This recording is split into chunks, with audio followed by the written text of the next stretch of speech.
한국의 문화에 대해 자신들이 원조라고 억지 주장을 펼치고 있는 중국은 문화 훔치기뿐만 아니라 중국으로 진출한 한국 기업들의 상표권마저 베끼고 있는데요.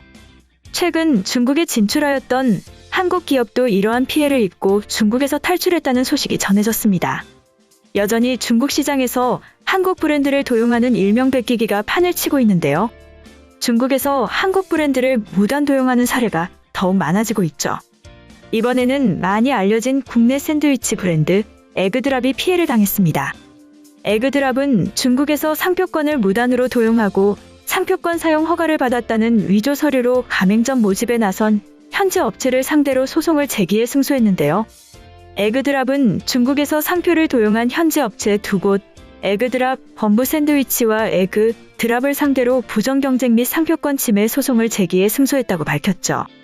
국내에서 법인명 골든하인드로 프랜차이즈 사업을 운영하고 있는 에그드랍은 지난해 8월 중국 내에서 자사 상표와 유사한 상표를 토대로 동일한 프랜차이즈 사업을 운영하고 있는 현지 업체 2곳에 소송을 제기했습니다.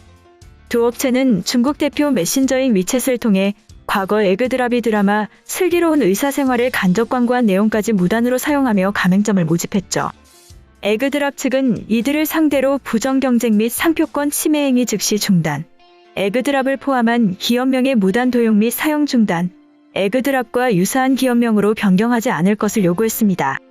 또한 공문서를 위조해 가맹점 모집까지 나선 것에 대한 사과와 경제적 손실에 대한 손해배상금을 요청했죠. 에그드랍은 2018년 6월 중국에서 상표권 등록을 마쳤으며 이 상표권 유효기간은 2029년까지입니다. 노영우 에그드랍 대표는 그동안 불철주야 메뉴 개발에 힘쓴 노력이 고작 작통업체로 인해 훼손돼 상당히 유감이라며 이번 사례가 좋은 선례로 남아 해외 시장에서 우리 기업의 지식 재산권이 안전하게 보장받고 공정한 경쟁을 했으면 한다고 전했습니다. 사실 지금까지 짝퉁 천국으로 불리던 중국에서 한국 업체가 승소하는 일이 쉽지 않았음에도 무분별한 상표 베끼기와 공문서 위조와 같은 터무니없는 일이 벌어진 탓에 중국 당국도 한국의 손을 들어준 것 같다는 게 에그드랍 측 설명입니다. 에그드랍 관계자에 따르면 최근 오징어 게임을 비롯해 쿠팡, 아모레퍼시픽, 설빙 등 업종을 불문하고 한국 기업의 지식 재산권을 베끼는 일이 잦아진 탓에 강력한 법적 조치를 취할 수밖에 없었다고 말했는데요. 그는 현재까지 중국 내 에그드랍 상표권 도용 업체만 10개가 넘는데 모두 법적 조치를 취할 것이라고 전했죠. 앞으로도 중국 기업들의 베끼기 전략을 방관하지 않고 더욱 주의해야 할 필요가 있습니다. 하지만 중국의 이러한 베끼기와 문화 원조 주장에도 한국은 문화의 힘으로 세계에 한국 문화의 우수함을 알리고 있는데요. 올해 전 세계 구글 TV 프로그램 검색 1위는 한국 콘텐츠 이것으로 한국의 문화 인기를 입증한 계기가 되었다는 소식이 전해지며 전 세계가 또다시 놀라고 있습니다. 올해 전 세계인이 구글에서 찾아본 TV 프로그램 1위는 넷플릭스 드라마 오징어 게임이 차지했죠. 동영상 스트리밍 서비스 넷플릭스에서 9주 연속 1위를 차지한 것에 이어 구글 검색에서도 TV 프로그램 분야 정상을 차지한 것인데요. 작년 구글 검색어 순위는 코로나 바이러스가 점령했었지만 올해는 스포츠와 엔터테인먼트가 상위권을 차지했습니다.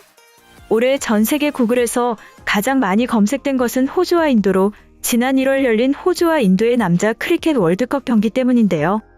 인도의 막대한 인터넷 사용 인구가 이 경기의 결과를 찾아봐 이러한 결과가 나오게 된 것으로 분석됩니다.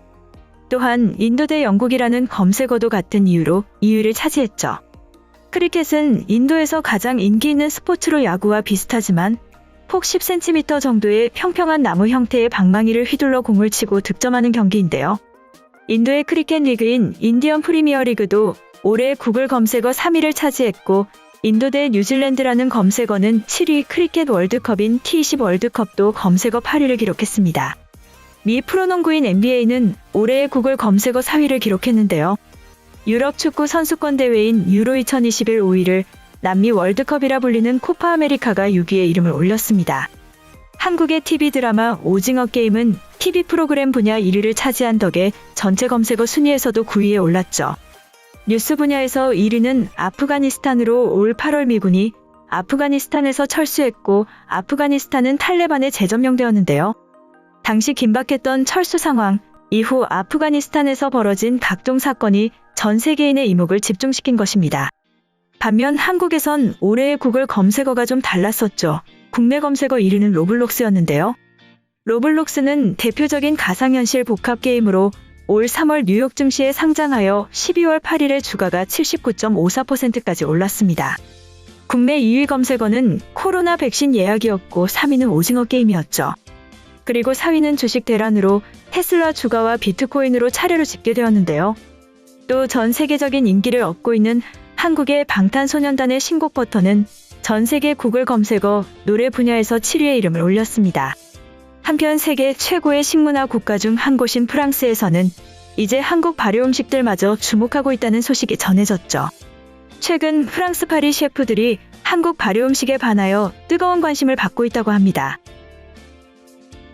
농림축산식품부 장관 김현수와 한국농수산식품유통공사 사장 김춘지는 지난 6일 프랑스 파리 유네스코 본부 레스토랑에서 한국 발효식품 컨퍼런스를 개최했는데요.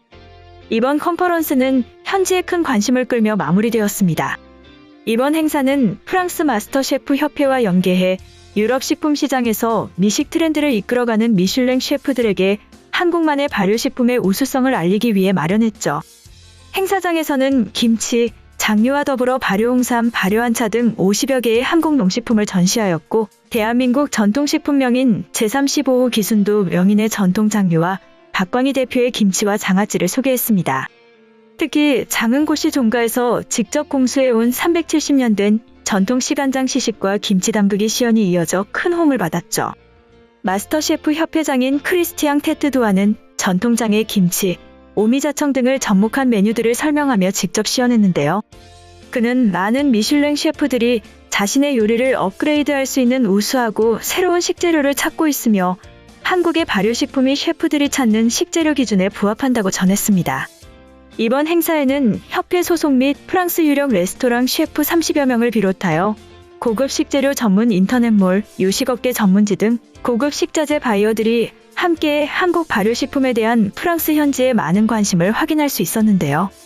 행사에 참석한 바이어들은 한국의 발효식품이 가지는 효능과 새로운 맛이 충분히 매력적이라며 한국 문화의 인기에 힘입어 식품도 지속적인 성장세를 기대한다고 밝혔죠. 하정아 파리지사장은 이번 행사가 건강식과 지속가능성이 화두인 유럽 식품 시장에 한국의 전통 발효식품의 우수성을 알리는 좋은 기회였다며 말했습니다. 이어 앞으로도 한국 농식품이 프리미엄 식재료로 유럽 시장 내 자리 잡을 수 있도록 가치를 높이는 마케팅을 추진하겠다고 밝혔죠. 이번 영상은 여기까지고요. 제 영상이 도움이 되셨거나 세계 속 반응 더 보고 싶다 하시는 분들은 구독과 좋아요, 알람 설정까지 부탁드립니다. 다음에 또 봐요. 안녕.